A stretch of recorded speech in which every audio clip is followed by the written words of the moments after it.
Bonjour, c'est Céline de la petite épicerie. Je vous retrouve aujourd'hui pour faire un tutoriel pour faire un monde d'hiver en modelage dans un terrarium. Vous aurez besoin pour ce tuto d'un terrarium.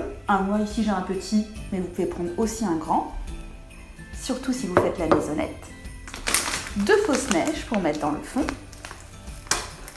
Et après, vous pouvez soit faire du coup dans un petit terrarium juste les petits sapins, ou soit dans un grand terrarium la maison et les sapins. Et pour ceci, il vous faudra tout d'abord de la pâte Fimo.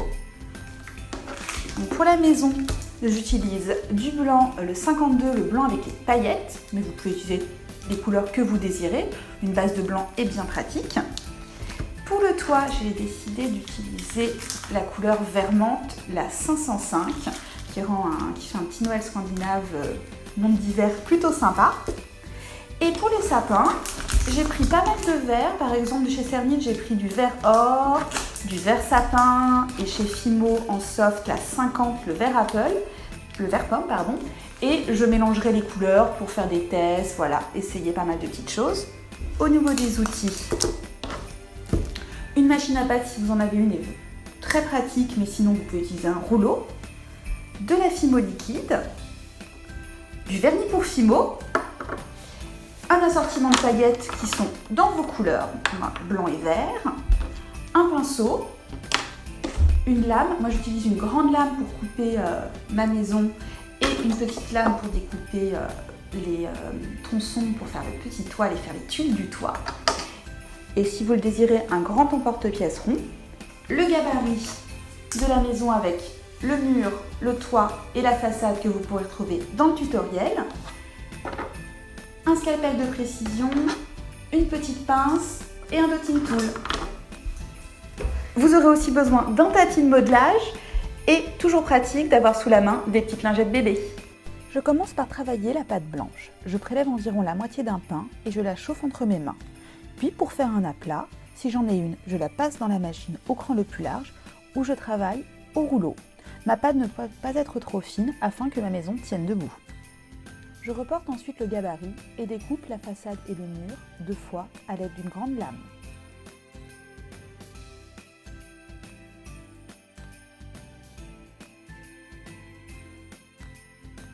Avec un scalpel, je découpe une porte dans une des façades, puis une fenêtre sur un mur. Et ensuite, avec un emporte-pièce rond ou un simple bouchon, je fais une lucarne au-dessus de la porte. Je dépose quelques gouttes de Fimo liquide sur les parties de la maison, que j'étale du bout des doigts. Puis, je saupoudre des paillettes. J'appuie légèrement afin de les étaler et de les faire adhérer à la pâte.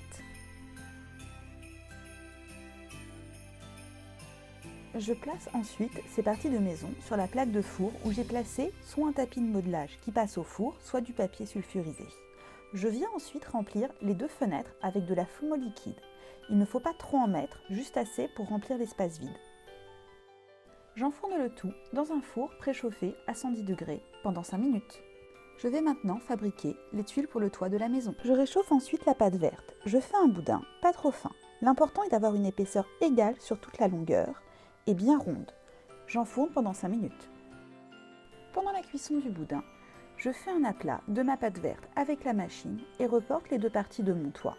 Je les enfourne aussi pendant 5 minutes. Vient ensuite la partie délicate, le montage de la maison. Sur chacune des surfaces qui vont être collées, je mets une touche de Fimo liquide. Pas trop, sinon le tout risque de glisser. Pour servir de joint, je place un fin boudin de Fimo. J'appuie sur les 2 parties ensemble en écrasant le joint. Je retire l'excédent de pâte qui peut apparaître à l'extérieur de la maison. En revanche, à l'intérieur de la maison, j'appuie sur cet excédent avec un dotting tool, ce qui permet de créer une plus grande stabilité. Je vais faire le montage progressivement, étape par étape. À chaque fois que j'assemble 2 parties de la maison ensemble, je la passe 5 minutes au four. Et pour être sûr que tout tienne bien à la cuisson, je m'aide parfois d'un emporte-pièce.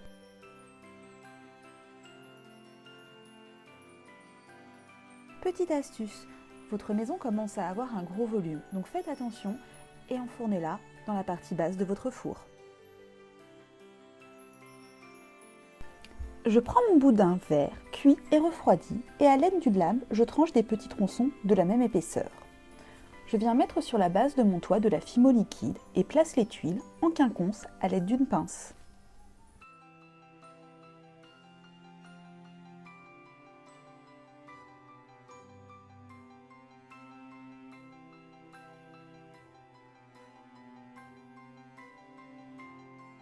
Passons à la création des sapins. Vous pouvez en faire autant que vous voulez et varier les tailles et les couleurs.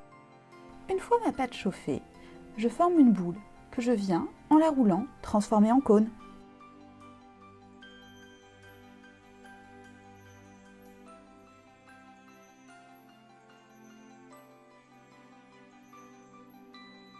Mon toit est maintenant cuit et refroidi.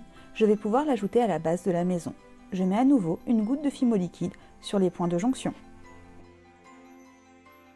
Je prépare un boudin pour joindre les deux versants du toit et d'autres pour le haut de la façade. Je place mon toit et j'appuie bien pour que le tout colle.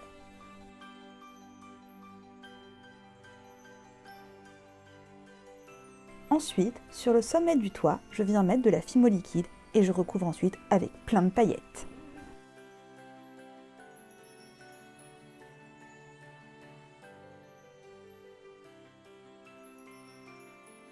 Et pour la dernière fois, je place la maison au four pour 5 minutes. Je fais un aplat de pâte verte et avec un emporte-pièce, je découpe un grand cercle. Ce sera la base de ma maison. Une fois votre sapin cuit, vous pouvez le laisser tel quel, ou bien, comme ici, le badigeonner de vernis fimo et ensuite le recouvrir de paillettes. Une fois que vous avez réalisé une véritable forêt de petits sapins, place à la mise en scène. Dans le petit terrarium, je viens mettre un fond de fausse neige et placer quelques sapins.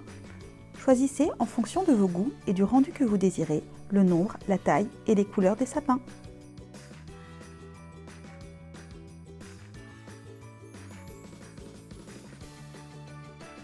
Dans le grand terrarium, je mets aussi un fond de fausse neige. Puis je place au centre la base de la maison et recouvre les bords de neige. Je pose dessus la maison et tout autour, je dispose les sapins. Je les enfonce un peu dans la neige pour plus de stabilité. Et voilà, votre terrarium d'hiver est maintenant fini. J'espère que ce tutoriel vous aura plu. Vous pouvez retrouver sur le site internet de la petite épicerie toutes les fournitures utilisées et d'autres idées DIY.